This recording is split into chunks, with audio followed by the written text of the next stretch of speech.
بسم اللہ الرحمن الرحیم۔ خواتین و حضرات، سورہ بقرہ کی آیہ مبارکہ نمبر 186 اللہ رب العزت اس میں بڑا خاص پیغام اپنے پیارے محبوب صلی اللہ علیہ وسلم کے ذریعے ہمیں پہنچا رہا ہے۔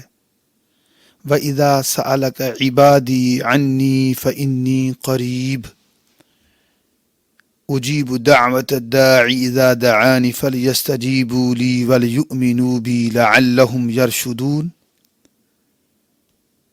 اللہ نے فرمایا، اے میرے پیارے محبوب صلی اللہ علیہ وسلم، جب تم سے میرے بندے میرے بارے میں سوال کریں کہ رب کہاں ہے، تو میں ان کے قریب ہوں، میں ان کے نزدیک ہوں، اور جو بھی مجھے پکارتا ہے میں پکارنے والے کی پکار کا جواب دیتا ہوں۔ بس ان کو چاہیے کہ وہ مجھے پکاریں اور مجھ پر ایمان لائیں تاکہ وہ سیدھی راہ پائیں۔ اس میں اللہ رب العزت نے ارشاد فرمایا کہ میں اپنے بندوں کے بالکل قریب ہوتا ہوں۔ کوئی ضرورت مند، کوئی محتاج، کوئی پریشان حال، کوئی غم زدہ کسی مصیبت میں پھنس جائے، اسے کوئی نکلنے کی راہ نظر نہ آئے تو وہ مت گھبرائے، کہ مومن غم میں گھبرایا نہیں کرتا۔ اللہ رب العزت اس کے ساتھ ہے۔ بس اس کو یہ کام کرنا چاہیے کہ دل کی آواز اپنے رب تک پہنچائے، دل سے اپنے رب کو پکارے، زخمی دل سے، ٹوٹے ہوئے دل سے اپنے رب کو خلوص سے پکارے، تو اللہ رب العزت اس کی پکار کا جواب دیتا ہے۔ اللہ خود فرماتا ہے، میرے بندوں کو چاہیے کہ وہ مجھے پکاریں، مجھ پر ایمان لائیں تاکہ وہ سیدھی راہ پائیں۔ اس لیے کہ جب وہ مجھے پکاریں گے، میری بارگاہ میں التجا کریں گے، تو میں اپنے بندوں کے قریب ہوتا ہوں، پھر میں انہیں سیدھی راہ دکھاؤں گا اور انہیں ہر طرح کے غموں سے، پریشانیوں سے، مشکلات سے اور مصائب سے آزاد کروں گا، انہیں نکالوں گا۔ تو یہ ہمارے رب نے ہمیں پیغام دیا، کتنا پیارا پیغام ہے۔ اللہ رب العزت نے ہمیں قرآن حکیم میں یہ اپنے محبوب کے ذریعے یہ پیغام عطا فرمایا۔ پھر آیہ مبارکہ نمبر 219 میں اللہ رب العزت نے ارشاد فرمایا، اے میرے محبوب صلی اللہ علیہ وسلم، یسألونک عن الخمر والمیسر، تم سے لوگ پوچھتے ہیں جوے کے بارے میں اور شراب کے حوالے سے پوچھتے ہیں۔ آپ فرما دیجئے، ان دونوں میں گناہ بہت بڑا ہے اور لوگوں کے لیے تھوڑا فائدہ بھی ہے، لیکن ان دونوں کا جو گناہ ہے وہ ان دونوں میں جو فائدہ پایا جاتا ہے اس سے بڑھ کر ہے۔ مطلب فائدہ تو صرف یہ ہے کہ مال سے عارضی طور پر سکون ملے گا، جوے میں اگر جیت گیا تو، اور شراب پی لیا تھوڑی دیر کی مستی ہوگی، لیکن اس کا نقصان بہت زیادہ ہے۔ یہ عقل کو معوف کرتی ہے، یہ انسان میں تمیز حق و باطل کو مٹا دیتی ہے۔ اس لیے اللہ نے فرمایا اس کا نقصان زیادہ ہے، اور اس لیے ان دونوں چیزوں کو اللہ نے حرام کر دیا، چاہے کسی قسم کی وہ شراب ہو۔ بلکہ مولا علی مرتضیٰ شیر خدا رضی اللہ تعالی عنہ فرماتے ہیں کہ اگر شراب کا ایک قطرہ ایک کنویں میں گر جائے، پھر اس جگہ پر مینارہ بنایا جائے، تو میں اس پر اذان کبھی نہ کہوں گا۔ اور اگر دریا میں شراب کا ایک قطرہ پڑے، پھر دریا خشک ہو، وہاں گھاس پیدا ہو، اس میں اپنے جانوروں کو کبھی چرانے کے لیے لے کر نہیں جاؤں گا۔ یہ مولا علی مرتضیٰ شیر خدا ارشاد فرماتے ہیں۔ اور اسی طرح جوے کو اللہ رب العزت نے ہمیشہ کے لیے حرام قرار دے دیا۔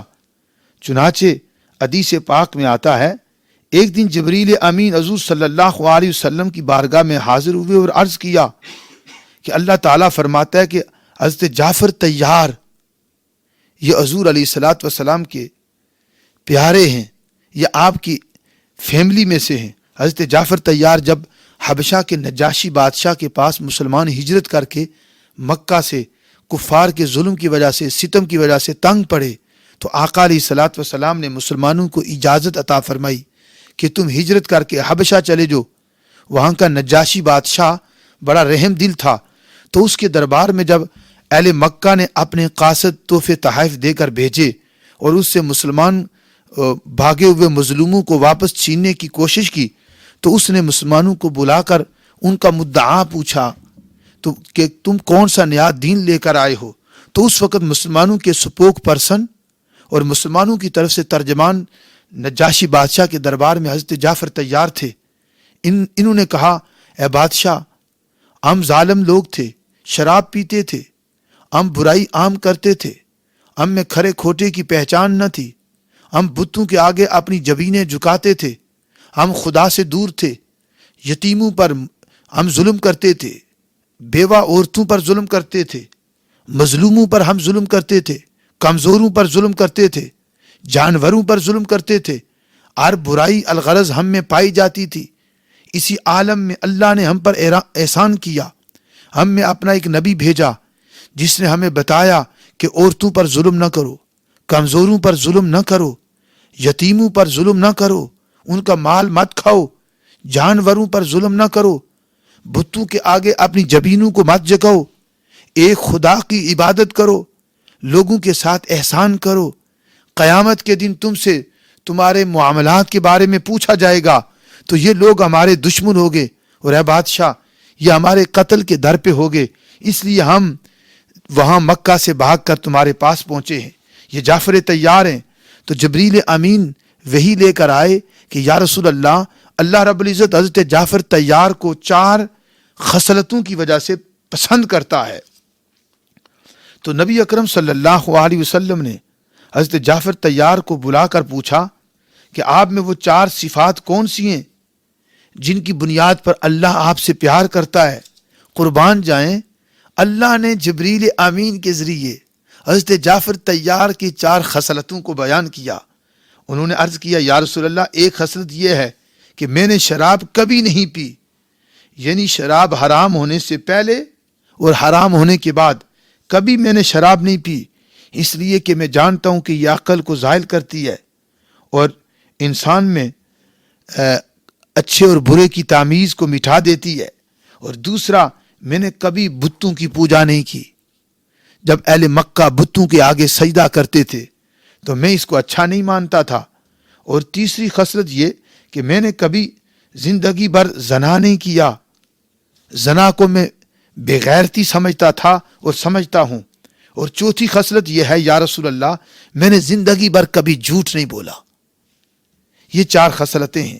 تو ان 4 خصلتوں کو اللہ رب العزت نے بھی پسند کیا اور قرآن کریم میں اس کو بیان بھی فرمایا، حضور علیہ الصلوۃ والسلام پر وحی نازل کی۔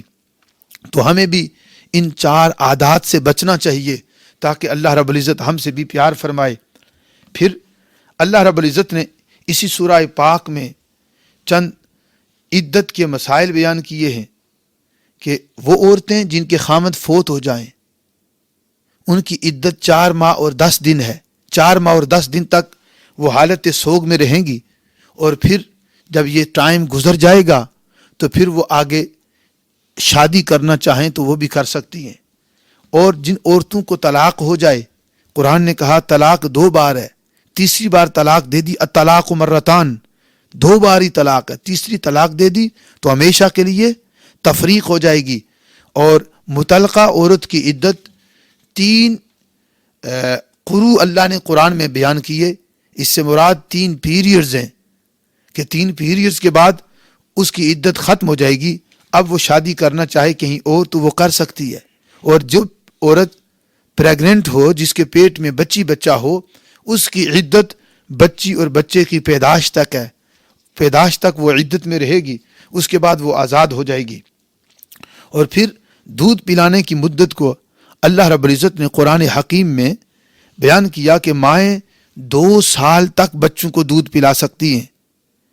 تو 2 سال تک بچوں کی یہ رضاعت کی مدت ہے۔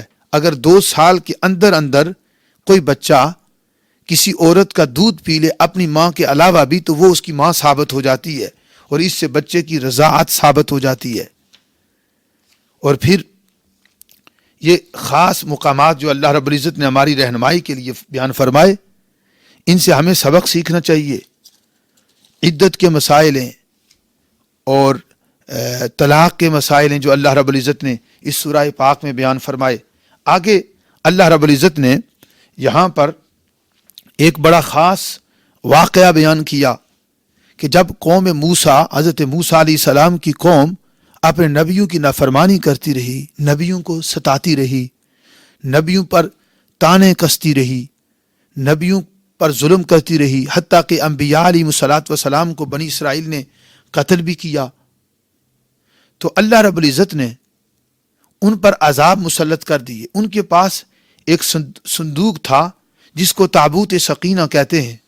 یہ سورہ بقرہ کے 16ویں رکوع کی آیہ مبارکہ نمبر 248 میں آتا ہے، اس صندوق کا ذکر آتا ہے کہ وہ صندوق پھر قوم عمالقہ کے پاس چلا گیا۔ انہوں نے یہ صندوق جو تھا یہ 3 فٹ لمبا تھا، 2 فٹ چوڑا تھا، اور اس صندوق کے اندر، یہ صندوق اللہ رب العزت نے جناب آدم علیہ السلام پر اتارا تھا۔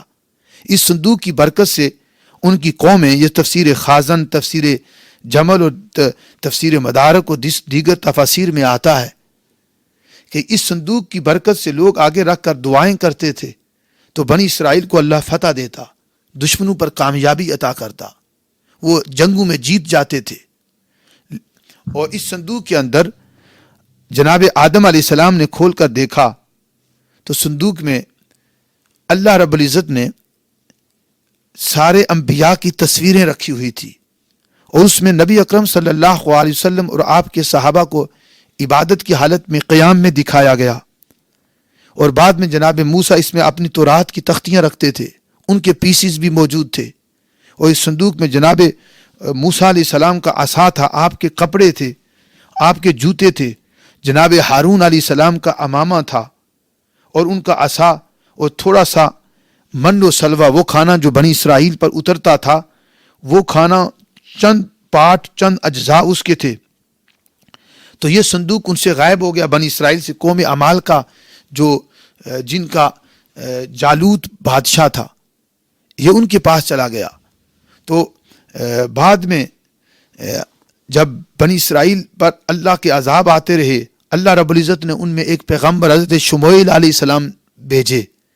تو شموئیل علیہ السلام نے دعا کی اور قوم کو بتایا کہ قوم عمالقہ سے نجات کے لیے اللہ رب العزت تم میں ایک طاقتور اور علم والا آدمی بادشاہ مقرر کرے گا۔ اس کا نام طالوت بتایا۔ طالوت غریب تھا، حضرت یعقوب علیہ السلام کی اولاد سے تھا۔ تو بنی اسرائیل کے لوگوں نے کہا یہ تو کمزور ہے، غریب ہے، اسے بادشاہ بننے کی کیا ضرورت ہے، ہمیں بادشاہ وہ چاہیے جو مالدار ہو۔ تو پیغمبر نے کہا اللہ رب العزت تمہارے مال اور تمہاری طاقت کی، تمہارے مال اور تمہارے پیسے کی بنیاد پر اور بڑھائی کی بنیاد پر بادشاہ نہیں بناتا، وہ اللہ رب العزت کی عطا ہے، وہ جس کو چن لے۔ اور یہاں پر قرآن میں آتا ہے، نبی نے کہا اللہ نے ان کو علم میں بھی طاقت دی ہے اور جسم میں بھی طاقت دی ہے، جسمانی لحاظ سے بھی طاقتور ہیں وہ طالوت، اور علم میں بھی طاقتور ہیں۔ تو پھر انہوں نے کہا اس کی نشانی کیا ہے کہ یہ اللہ کا نبی ہے، یہ اللہ کی طرف سے مقرر کردہ بادشاہ ہے۔ تو پیغمبر شموئیل علیہ السلام نے کہا کہ ان کے پاس وہ صندوق آئے گا، وقال لهم نبیہم ان آیت ملکہ، طالوت کے بادشاہ ہونے کی نشانی یہ ہوگی کہ ایاتیکم التابوت فیہ سکینۃ من ربکم وبقیۃ مما ترک آل موسیٰ وآل ہارون تحملہ الملائکہ۔ اس کی نشانی یہ ہے کہ ان کے پاس وہ صندوق آئے گا جس میں تمہارے رب کی طرف سے سکون ہے، اور اس میں بچے کھچے تبرکات ہیں جناب آل موسیٰ، اولاد موسیٰ اور اولاد ہارون کے، اور تحملہ الملائکہ، فرشتوں نے اسے اٹھایا ہوگا۔ ان فی ذلک لآیۃ لکم ان کنتم مؤمنین، اور اس میں تمہارے لیے یہ بڑی نشانی ہے اگر تم ایمان لاتے ہو۔ پھر وہ صندوق جب پہنچا تو وہ لوگ مان گئے، اور اللہ رب العزت، کیونکہ قوم عمالقہ جو تھی ان پر طرح طرح کی وبائیں اور عذاب آنا شروع ہو گئے، بیماریاں آنا شروع ہو گئی، 5 بستیاں ان کی تباہ ہو گئی اس صندوق کی بے ادبی کی وجہ سے۔ چونکہ وہ کافر تھے، انہوں نے صندوق کو گندگی میں رکھا تھا، تو اللہ کا عذاب آ گیا۔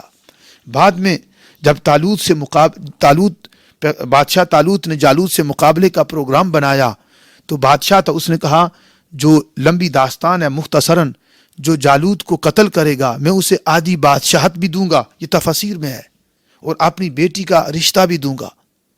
اس وقت پیغمبر داؤد علیہ السلام یہ بکریاں چرایا کرتے تھے، ان کو بتایا گیا یہ اپنی غلیل اس زمانے میں جو تھی وہ لے کر جنگ میں چلے گئے، اور جالوت بڑا اکڑتا ہوا آیا، وہ بڑے جسم والا مضبوط طاقتور تھا، لوگ اس سے ڈرتے تھے، بنی اسرائیل میں سے کوئی اس کے مقابلے کے لیے جاتا نہیں تھا، لوگ ڈرتے تھے، بھاگتے تھے۔ تو اس وقت حضرت داؤد علیہ السلام نے اپنی غلیل سے پتھر نکالا، اور جب اس کے مقابلے کے لیے گئے تو وہ ہنسنے لگا، یہ چھوٹا بچہ میرے ساتھ کیا مقابلہ کرے گا، میں تو اتنا طاقتور ہوں، میرے مقابلے میں کوئی پہلوان آئے۔ حضرت داؤد علیہ السلام نے غلیل سے پتھر نشانہ بنا کر اس کے ماتھے پر مارا، ہوا چلی، اس نے لوہے کا لباس پہن رکھا تھا، اللہ کی شان، ہوا چلی تو ٹوپی لوہے کی سر سے اتر گئی اور غلیل کا پتھر اس کے ماتھے پر لگا اور ماتھا ٹوٹا، سر ٹوٹا اور وہ مر گیا۔ اس طرح پیغمبر داؤد علیہ السلام نے یہ قتل کیا اور بادشاہ نے اپنی بیٹی اور آدھی بادشاہت عطا کی۔ اور پیغمبر داؤد کے ہی بیٹے پیغمبر سلیمان ہیں جو ساری دنیا کے سب سے بڑے بادشاہ گزرے ہیں۔ تو اسی طرح پھر یہاں پر تیسرے پارے میں اللہ رب العزت آگے ارشاد فرماتا ہے کہ رکوع نمبر 3 میں، تیسرے پارے کے رکوع نمبر 3 میں اللہ رب العزت ارشاد فرماتا ہے، آیہ مبارکہ نمبر 259 ہے، 259 ہے، کہ یہاں پر ایک بڑا خاص واقعہ ہے کہ اللہ فرماتا ہے کہ ایک پیغمبر ایک بستی سے گزرے تو وہ بستی ویران پڑی تھی، تو انہوں نے کہا مولا تو کیسے مارنے کے بعد زندہ کرتا ہے؟ یہ سوال کیا پیغمبر نے کہ تو موت کے بعد زندگی کیسے دیتا ہے، وہ کیسا وہ وقت ہوگا جب تو اس بستی کو دوبارہ آباد کرے گا، یہ بستی دوبارہ آباد ہو جائے گی۔ تو اس وقت یہ تمام تفاسیر میں آتا ہے کہ یہ واقعہ حضرت پیغمبر عزیر علیہ السلام کا ہے۔ تو پیغمبر عزیر علیہ السلام اپنے خچر پر، اپنے دراز گوش پر، گدھے پر بیٹھے ہوئے جا رہے تھے، تو آپ رستے میں آرام کرنے لگے تو سو گئے، اور 100 سال تک اللہ نے ان پر نیند طاری کر دی۔ بعد میں جب اللہ نے بیدار کیا تو پوچھا کہ قال کم لبثتا، کہ اے عزیر کتنا عرصہ یہاں آپ ٹھہرے ہیں؟ قال لبثت یوما او بعد یوم، پیغمبر عزیر علیہ السلام نے کہا ایک دن یا اس کا تھوڑا سا حصہ۔ اللہ نے فرمایا نہیں، قال بل لبثت 100 عام فانظر الى طعامك وشرابك لم يتسنح، کہ اللہ نے فرمایا آپ تو 100 سال سوئے رہے، اپنے کھانے کی طرف دیکھیں اور پانی کی طرف دیکھیں، وہ ابھی تک تر و تازہ ہے، اور گدھے کی طرف دیکھیں وہ ہڈیاں ہو چکا ہے۔ کہ اللہ کی شان تھی، پیغمبر 100 سال تک سوئے رہے لیکن انہیں خبر بھی نہ ہوئی، اللہ نے ان سے اس کا علم اٹھا لیا، اور ان کا جسم بھی تر و تازہ، کھانا بھی تر و تازہ، پانی بھی تر و تازہ تھا، لیکن گدھا ہڈیاں بن چکا تھا۔ پھر دوبارہ اللہ رب العزت نے ان کے سامنے گدھے کو زندہ کیا اور دکھایا کہ میں اس طرح مارنے کے بعد زندہ کرتا ہوں۔ تو جب پیغمبر عزیر علیہ السلام اپنی بستی میں گئے تو چونکہ جب آپ سوئے تھے تو آپ کی عمر اس وقت 40 سال تھی، جب بستی میں گئے تو کوئی پہچانتا نہ تھا کہ 100 سال ہو چکا تھا وہ آپ کو دنیا سے گئے ہوئے، وہ 100 سال کا زمانہ گزر چکا تھا۔ ان لوگوں نے تلاش کیا، نہ ملے تو سوچا وہ مر گئے۔ تو چونکہ آپ کی عمر اس وقت 40 سال تھی تو جب 100 سال کے بعد اٹھے تو تب بھی تر و تازہ جوان 40 سال کے نظر آتے تھے، وہ تھے بھی 40 سال کے۔ اللہ نے ان سے زمانہ ہٹا دیا، یہ اللہ کی شان ہے۔ لیکن جب بستی میں گئے تو آپ کا بیٹا جو تھا، جو اس وقت جب آپ گئے تو جوان تھا، اب 20-22 سال کا تھا، اب جب واپس آئے تو وہ 120 سال کا تھا۔ کم و بیش 120 سال کا تھا، اور آگے اس کا بھی بیٹا وہ بھی 90 سال کا تھا۔ تو اس میں یہ ایک عجیب واقعہ ہو جاتا ہے کہ پیغمبر عزیر علیہ السلام خود 40 سال کے ہی تھے، تو بیٹا اور پوتا آپ سے بڑے تھے۔ پھر کافی جب بستی میں گئے تو انہوں نے نشانیاں پوچھی، آپ نے دعا کی، پھر وہ ایک خاص جگہ جسم پر نشان تھا وہ ایک بڑھیا کو دکھایا، وہ اندھی تھی، اس کو دعا کر کے نظر عطا کی، تو اس طرح انہوں نے پہچانا۔ تو بعد میں لوگوں نے کہا، ان کی قوم نے، قرآن کہتا ہے کہ یہ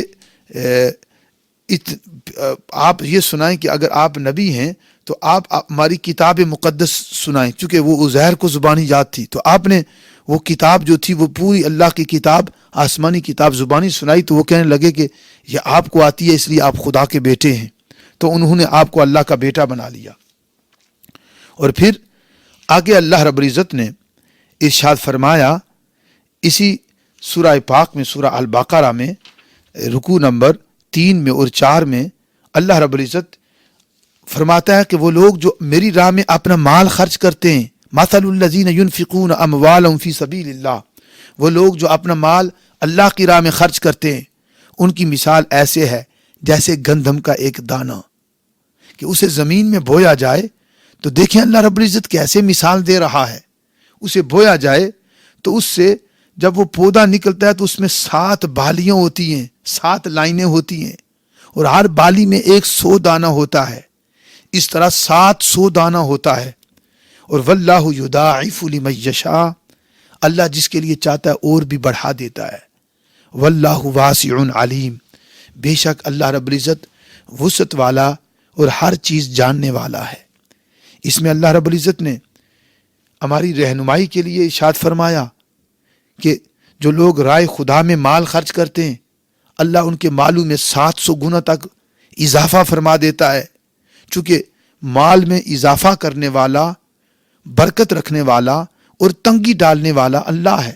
وہ جس کے لیے چاہتا ہے مال کو بڑھا دیتا ہے، جس کے لیے چاہتا ہے اس سے برکات اٹھا لیتا ہے۔ اور اللہ رب العزت ارشاد فرماتا ہے کہ اللہ کے بندے وہ ہیں الذین ينفقون اموالهم فی سبیل اللہ، کہ جو لوگ اپنا مال راہ خدا میں خرچ کرتے ہیں، پھر خرچ کرنے کے بعد نہ احسان جتلا کر اور نہ تکلیف دے کر اپنا اجر ضائع کرتے ہیں، نہ کسی اور طریقے سے ضائع کرتے ہیں۔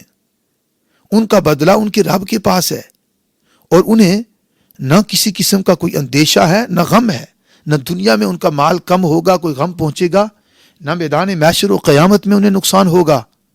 اللہ رب العزت کی راہ میں جو مال خرچ کرتے ہیں، اللہ ان کے مالوں میں برکات نازل کرتا ہے، ان کے مالوں میں اللہ رب العزت اضافہ کر دیتا ہے، اور اللہ انہیں مالا مال کرتا ہے، اور اللہ رب العزت اس کے بدلے میں انہیں اپنی بخشش عطا کرتا ہے۔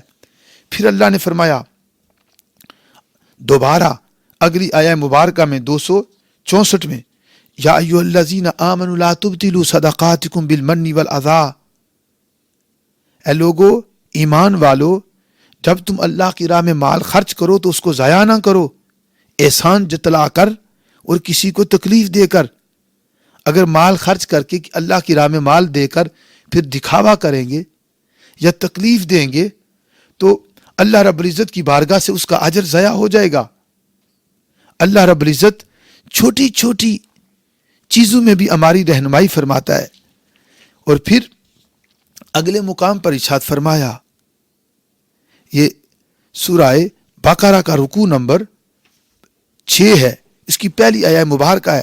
اللہ فرماتا ہے الذین ينفقون اموالهم باللیل والنہار سرا وعلانیۃ فلہم اجرہم عند ربہم ولا خوف علیہم ولا هم یحزنون، کہ وہ لوگ جو اپنا مال اللہ کی راہ میں راتوں کو اور دن کو خرچ کرتے ہیں، اعلانیہ طور پر خرچ کرتے ہیں اور چھپ کر خرچ کرتے ہیں، ان کا اجر ان کے رب کے پاس ہے، انہیں کسی قسم کا خوف نہیں ہوگا، نہ وہ غمزدہ ہوں گے۔ تو یہ آیہ مبارکہ جب نازل ہوئی تو مولا علی کے پاس چار دینار تھے، آپ نے 4 درہم تھے، آپ نے 1 درہم رات کو اللہ کی راہ میں دیا، 1 دن کو دیا، 1 چھپ کر دیا، 1 سب کے سامنے دیا، تاکہ یہ چاروں احکامات پر عمل پیرا ہو کر میں اللہ کا فیض حاصل کر سکوں۔ تو خواتین و حضرات، ہمیں بھی چاہیے کہ ہم اللہ کے احکامات پر عمل پیرا ہوں، قرآن و حدیث سے جو ہمیں سبق ملے اس پر عمل کریں اور اپنی اصلاح کریں۔ رائے خدا میں مال خرچ کرنے والوں کا بڑا مقام ہے، اللہ رب العزت ان کی بڑی عظمتیں بیان کرتا ہے، اور اللہ رب العزت انہیں دنیا میں بھی کامیابی اور قبر و قیامت میں بھی کامیابی کی نوید سناتا ہے۔ اور پھر اللہ رب العزت ارشاد فرماتا ہے کہ شیطان انسان کو ڈراتا ہے کہ تو اگر مال خرچ کرے گا رائے خدا میں تو کمزور ہو جائے گا، غریب ہو جائے گا، مال کم ہو جائے گا۔ اور اللہ خوشخبری دیتا ہے کہ تم مال خرچ کرو گے تو یہ خرچ کرنے سے کم نہیں ہوگا، یہ زیادہ ہوگا۔ الشیطان یعیدکم الفقر ویأمرکم بالفحشاء، شیطان تمہیں غربت کا اندیشہ اور خوف دلاتا ہے اور برائی کی طرف راغب کرتا ہے۔ اور واللہ یعیدکم مغفرۃ منہ وفضلا، اور اللہ وعدہ فرماتا ہے کہ تمہیں بخشش عطا کروں گا اور فضل سے مالا مال کروں گا، اس لیے کہ اللہ بڑی وسعتوں والا اور سب کچھ جاننے والا ہے۔ پھر اللہ رب العزت نے حکمت کا ذکر فرمایا کہ اللہ جسے چاہتا ہے حکمت عطا کرتا ہے، اور جس کو بھی حکمت عطا کی گئی، دانائی وزڈم عطا کی گئی، اسے گویا کہ بہت بڑی بھلائی عطا ہوئی ہے، اس لیے کہ حکمت اللہ کی عطا ہے کہ کہاں پر کیسی بات کرنی ہے، کس جگہ پر کون سا کام کرنا ہے، کس کے سامنے کس طرح بولنا ہے۔ یہ آداب، یہ مانرز، یہ دانائی کی باتیں، یہ راز کی باتیں، یہ اللہ کی عطا ہیں، یہ حکمت ہیں۔ اور حکمت جسے بھی خدا عطا کرے، یہ اس پر خدا کا فضل ہوتا ہے، اس پر خدا کا کرم ہوتا ہے، اور حکمت کا مل جانا یہ بندے کی خوش قسمتی ہے، اس پر اللہ رب العزت کے یہ کرم کی علامت ہے۔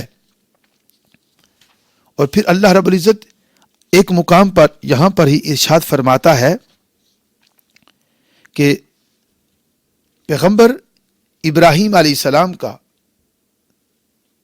جب کافر بادشاہ سے بحث مباحثہ ہو گیا تو سورہ بقرہ کے تیسرے پارے کے رکوع نمبر 3 میں آتا ہے، تو چونکہ بادشاہ اپنے آپ کو خدا کہتا تھا، خدائی دعویٰ کرتا تھا، تو حضرت ابراہیم علیہ السلام سے پوچھا کہ تیرا خدا کون ہے؟ حضرت ابراہیم علیہ السلام نے کہا میرا رب وہ ہے جو زندگی اور موت دیتا ہے۔ تو اس نے بھی، نمرود بادشاہ نے بھی 2 قیدیوں کو نکالا، ایک کو مار دیا اور ایک کو معاف کر دیا، تو کہا یہ زندگی اور موت تو میں بھی دیتا ہوں، تو پھر تیرا خدا بھی دیتا ہے، پھر تیرے خدا اور مجھ میں فرق کیا ہے؟ تو مجھے خدا مان لے۔ حضرت ابراہیم علیہ السلام نے فوراً کہا میرا خدا وہ ہے جو سورج کو مشرق سے نکالتا ہے، اور تو اس کو مغرب سے نکال کر دکھا۔ اب پیغمبر کی دلیل کے سامنے اس کا کوئی جواب نہ تھا، وہ لاجواب ہو گیا، اور قرآن کہتا ہے فَبُحِتَ الَّذِي كَفَرَ، تو کافر اس وقت اس کے ہوش اڑ گئے، مبہوت ہو گیا۔ اور اللہ رب العزت ظالم قوم کو کبھی ہدایت نہیں دیتا۔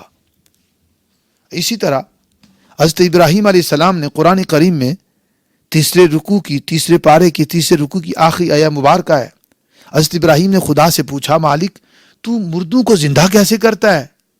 اللہ نے پوچھا کیا ابراہیم آپ ایمان نہیں رکھتے؟ آپ نے کہا کیوں نہیں رکھتا، لیکن دلی اطمینان کے لیے دیکھنا چاہتا ہوں۔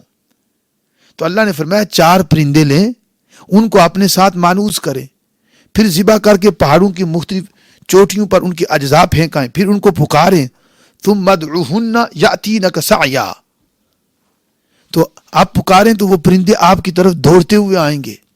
حضرت ابراہیم علیہ السلام نے ایسے ہی کیا، وہ پرندے دوڑتے ہوئے آئے۔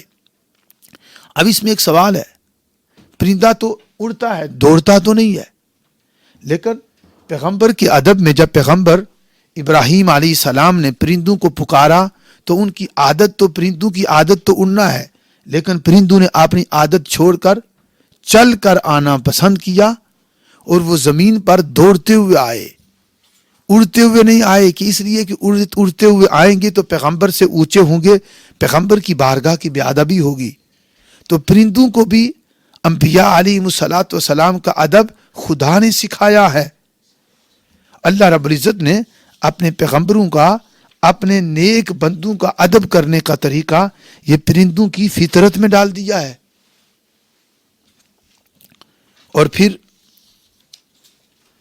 اللہ رب العزت نے اسی سورہ بقرہ کی آخری آیات بینات میں، سورہ بقرہ کی پہلی آیات بینات، جب کوئی ہمارا بندہ ایمان والا مرتا ہے تو اس کی سراہانے پڑی جاتی ہیں قبر پر، اور آخری آیات بینات پاؤں کی جانب کھڑے ہو کر پڑھی جاتی ہیں. سورہ بقرہ کی آخری آیات بینات یہ ایمان کی ڈیفینیشن کرتی ہیں اور ساتھ یہ دعا سکھاتی ہیں. وہ آخری آیات کیا ہیں؟ آخری آیات یہ ہیں: آمن الرسول بما انزل الیہ من ربہ والمؤمنون، کہ رسول اس چیز پر ایمان لائے جو ان کی طرف، ان کے رب کی طرف سے اتارا گیا، اور ایمان والے بھی اس چیز پر ایمان لائے، یعنی مومنین اور اللہ کے انبیاء رسول اس چیز پر ایمان لائے جو ان پر ان کی رب کی طرف سے اتارا گیا. وَكُلٌّ آمَنَ بِاللَّهِ وَمَلَائِكَتِهِ وَكُتُبِهِ وَرُسُلِهِ، اور سب نے ایمان لایا اللہ پر، اللہ کے فرشتوں پر، کتابوں پر اور اللہ کے رسولوں پر. اور آگے فرمایا لا نفرق بین احد من رسولی، اور اللہ کے جتنے رسول ہیں ہم بحیثیت رسول ان میں فرق نہیں کرتے. مرتبے اور سٹیٹس کے لحاظ سے تو ان میں فرق ہے، جیسے قرآن میں اللہ پہلے اسی تیسرے پارے کے آغاز میں اللہ رب العزت نے ارشاد فرمایا کہ تلک الرسول فضلنا بعدهم علی بعد، کہ یہ رسول ہیں ہم نے ان میں سے ایک کو دوسرے پر افضل کیا، ان میں سے بعضوں سے کلام کیا، بعضوں کے درجات کو بلند کیا. اور عیسیٰ بن مریم کو ہم نے واضح نشانیاں دی اور ان کی روح القدس کے ذریعے، یعنی جبریل امین کے ذریعے ان کی تائید کی.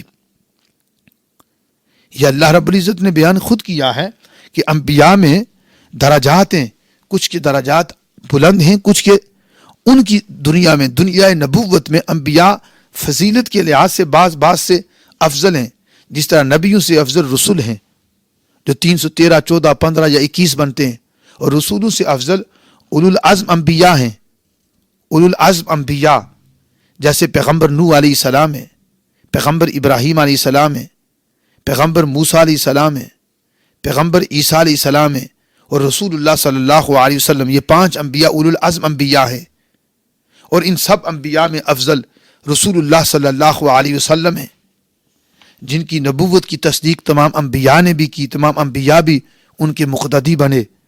لیکن بحیثیت رسول اور نبی ہم ان میں تفریق نہیں کرتے، ہم سب پر ایمان لاتے ہیں. اور پھر اللہ فرماتا ہے جنہوں نے کہا ہم نے سنا اور اطاعت کی، غفرانک ربنا و الیک المصیر، تیری معافی ہو اے ہمارے رب، ہم تیری طرف ہی لوٹ کر آنے والے ہیں. اور پھر اللہ نے فرمایا لا یکلف اللہ نفسا الا وسعها، اللہ کسی جان پر اتنا بوجھ نہیں ڈالتا جس کی اس میں طاقت نہ ہو، اور ہر ایک کے لیے وہی ہے جو اس نے کمایا، اور نقصان بھی اور برائی بھی وہی ہے جو اس نے کی ہے. اور پھر اللہ نے دعا کا طریقہ سکھایا ربنا لا تؤاخذنا ان نسینا او اخطانا، اے ہمارے رب جو ہم سے بھول ہوئی یا جو خطائیں ہوئی ان پر ہماری گرفت نہ کرنا، اور اے ہمارے رب ہم پر ایسا بھاری بوجھ نہ رکھنا جو ہم سے پہلی قوموں پر تو نے رکھا ہے، اور نہ ہی ہم پر وہ بوجھ ڈالنا جس کی ہم طاقت نہیں رکھتے. اے رب ہمیں معاف فرما، ہماری بخشش فرما، ہم پر رحم فرما، تو ہمارا مولا ہے، اور نہ ماننے والے قوم پر ہماری مدد فرما. یہ دعا سورہ بقرہ کی آخری آیات بینات میں جو اللہ رب العزت نے ہمیں عطا کی ہے. اور اس کے ساتھ ہی ساتھ تیسرے پارے کے آغاز میں ایک خاص آیہ مبارکہ آئی جس کو حضور علیہ الصلوۃ والسلام نے پوچھنے پر بتایا کہ سب سے زیادہ عزت والی تقریب والی یہ آیہ مبارکہ ہے جس کو ہم آیت الکرسی کہتے ہیں.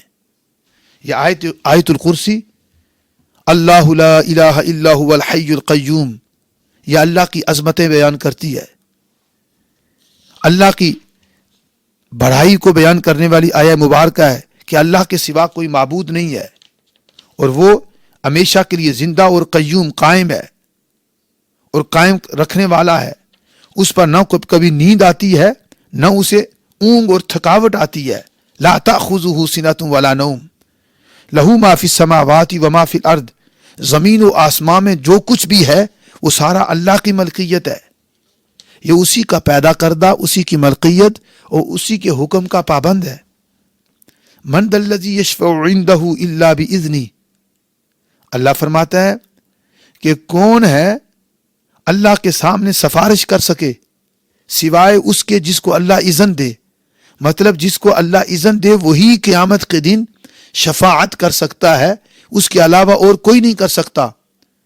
جیسے انبیاء علیہم الصلوۃ والسلام اور نیک و صالح بندوں کو اللہ رب العزت قیامت کے دن یہ اختیار دے گا نسبت مصطفیٰ صلی اللہ علیہ وسلم سے. تو فرمایا کہ جس کو اللہ اذن دے گا وہی شفاعت کر سکتا ہے، اس کے علاوہ کوئی نہیں کر سکتا. اور یعلم ما بین ایدیہم وما خلفہم، جو ان کے سامنے ہے جو پیچھے ہے اللہ سب جانتا ہے. اور وہ لوگ اللہ کے علم میں سے کسی شے کا احاطہ نہیں کر سکتے مگر جس کو اللہ چاہے، جو جتنا اللہ چاہے. اور اس کی کرسی نے تمام آسمانوں اور زمینوں کو گھیرا ہوا ہے، سمایا ہوا ہے، اور وہ ان کی حفاظت سے تھکتا نہیں ہے، یا ان دونوں کی حفاظت، زمینوں اور آسمانوں کی حفاظت اللہ پر بھاری نہیں ہے، وہ بلند ہے، بڑا ہے. یہ آیت عظیم ہے، آیت الکرسی ہے، تکریم والی آیت ہے، برکت والی آیت ہے، خیر والی آیت مبارکہ ہے. اس آیت کی بڑی شانیں ہیں، بڑی عظمتیں ہیں. نبی اکرم صلی اللہ علیہ وسلم نے ایک مقام پر ارشاد فرمایا، یہ حدیث پاک السنن الکبریٰ للنسائی میں ہے کہ نبی اکرم صلی اللہ علیہ وسلم نے ارشاد فرمایا کہ من قرأ آیت الکرسی فی دبر کل صلاۃ مکتوبہ لم یمنعہ من دخول الجنہ الا ان یموت، کہ جو شخص ہر فرض نماز کے بعد آیت الکرسی کی تلاوت کرتا ہے، آیت الکرسی کی چونکہ شانیں تو بڑی ہیں نا، تو جو شخص ہر فرض نماز کے بعد آیت الکرسی کی تلاوت کرتا ہے اسے جنت میں جانے سے کوئی چیز نہیں روک سکتی سوائے موت کے. یعنی اس بندے اور موت کے درمیان، اس بندے اور جنت کے درمیان صرف موت کا فاصلہ ہے.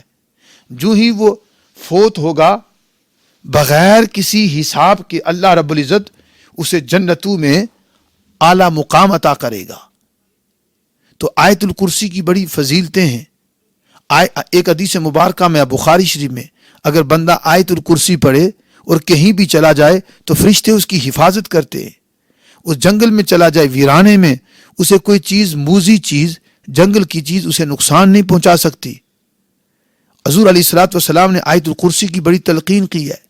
حتیٰ کہ کوئی بیمار ہو، پریشان ہو، غم زدہ ہو، پریشانیوں نے گھیرا ہو تو وہ آیت الکرسی کی تلاوت کرے، آیت الکرسی کی تلاوت کو اپنا معمول بنا لے تو آیت الکرسی کی تلاوت سے اسے سکون ملے گا، چین ملے گا، اطمینان ملے گا، برکات ملیں گی. اس میں اللہ رب العزت کے اسماء پاک ہیں، کئی اسماء پاک اس میں آئے ہیں. اللہ رب العزت کے لفظ اللہ کا اس میں ذات ہے جس کی بڑی برکات ہیں، یہ آیا ہے. پھر حی اللہ کا نام ہے جو زندہ ہے، قیوم ہے جو قائم ہے اور قائم کرنے والا ہے، یہ اس میں پاک اللہ رب العزت کا آیا ہے.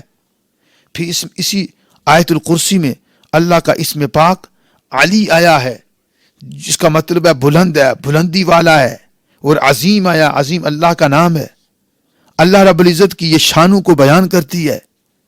اور آیت الکرسی حضور علیہ الصلوۃ والسلام نے ارشاد فرمایا، آیت الکرسی اگر کسی گھر میں پڑھی جائے تو وہاں چور کا خطرہ نہیں رہتا، وہاں پر چور داخل نہیں ہو سکتا. رات کے وقت آیت الکرسی پڑھ کر بندہ سو جائے تو بندے پر ایک حدیث پاک کا مفہوم ہے جو بخاری شریف کی حدیث پاک ہے، جناب ابو ہریرہ بیان کرتے ہیں، اس بندے کی حفاظت ایک فرشتہ کرتا ہے اور اس کے گھر میں چور داخل نہیں ہوتا۔ اس لیے خواتین و حضرات یہ کوشش کریں کہ آیت الکرسی کی تلاوت کو اپنا معمول بنائیں۔ اسی طرح تیسرے کلمے کی بڑی فضیلتیں ہیں، اس میں اللہ کے کئی اسماء آئے ہیں۔ تیسرا کلمہ ان دنوں میں اپنی تلاوت کا معمول بنا لیں۔ تیسرے کلمے کی تلاوت سے آپ کو اللہ کی قربت ملے گی۔ اس کلمے میں ایک کلمہ وہ ہے جس کو حضور نے فرمایا سب سے افضل ذکر لا الہ الا اللہ ہے۔ پھر اس میں آقا علیہ الصلوۃ والسلام نے ارشاد فرمایا تیسرے کلمے میں ہی کہ اس میں ایک حرف وہ ہے سبحان اللہ جو پڑھنے سے جنت میں بندے کے لیے درخت لگتا ہے، اور اسی میں وہ کلمات بھی ہیں لا حول ولا قوت الا باللہ جو پڑھنے سے بندہ اللہ کی حفاظت میں آ جاتا ہے۔ اس لیے کوشش کر کے تیسرے کلمے کو اپنا معمول